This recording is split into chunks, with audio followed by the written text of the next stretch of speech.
سي عزيز، صعيب باش راجل يجي يقول ويك عباد الله مراتي كتكرفصني وكتعنفني. منين جبتي بعدا الجرأة والشجاعة باش تجي اليوم لقصة الناس قدام الملايين ديال المشاهدين اللي غيشوفوك السي عزيز وتقول مراتي كتعنفني؟ حيت حنا كنعرفوا غير العيالات اللي كيتعنفوا. تفضل السي عزيز. انا كنت انسان كنتزاول مهنتي، الخدمه ديالي في بازار كنبيع الزرابي. اييه.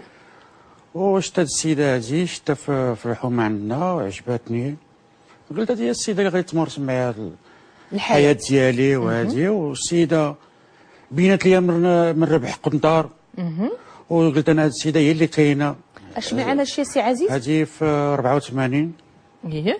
عمر هذا داز اذا شهر 12.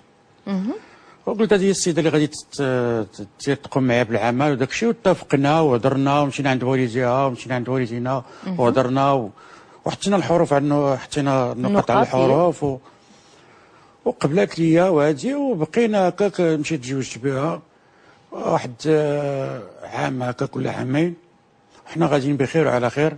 السي عزيز انت اللي كاين وهادي، والهضره تما لا فلان هو اللي كاين وهادي. مشينا هكاك على سيرة الله واش يقول لي غاديين بخير وعلى خير. وانا تمشي نخدم ونجيب لها هي ما خدامه هاد المراه؟ ما هي انا ما خداماش. هي كانت تدير الزرابي، ولكن ما تزوجت بها وداك الشيء وباقيش. اي انت قاد بشغالات؟ قاد بشغالي وداك الشيء. وقلت انا ما غاديش انا نخدم وهي تخدم. المهم انا قايم بالعمل وداك الشيء. النقطه ديال التحول عندنا هي فاش ولدت الولد. ولدت لي الولد في 88 في شهر 5 في 25. يعني من 84 حتى 88 بخير وعلى خير. بخير وعلى خير. انت مشكل في نعمه شامله. قلت انا هذه هي الراجل مول الدار مول الشوار مول الحكام، ما كاين مشكل. واخا وليت جبت تنبدا لها تنقول لها الناس هادي على ديور الزمان وهادي، وهادي ديريها للكرا، هادي ديريها للمغدو، هادي غادي مزيان.